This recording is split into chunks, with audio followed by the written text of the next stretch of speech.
मिले तो आशीषवा छौड़ा गलिया आगे कोमल चूम ले तो रिसवा छौड़ा गलिया।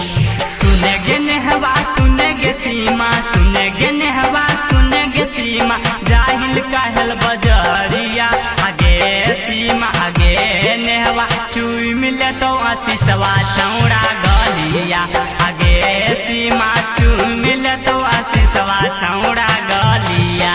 Mix by Rishika music entertainment मटिया।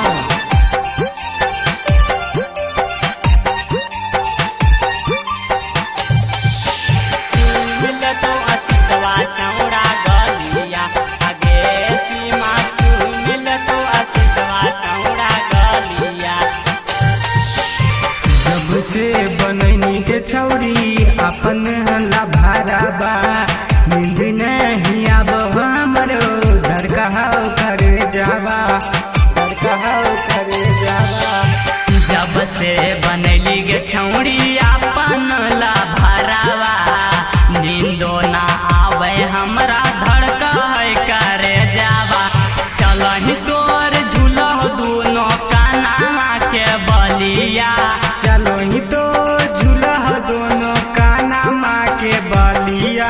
आगे छौड़ी गे छौड़ी चूस ले तो होठवा के ललिया।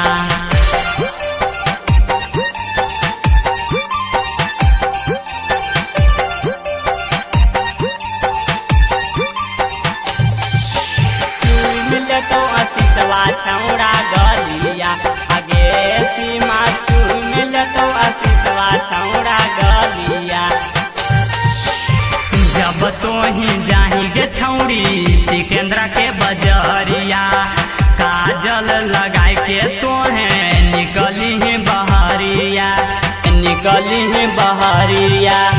जब तो ही जमी गे छौड़ी झाझा के बजरिया काजल लगा के आई है लगतो नहीं नजरिया।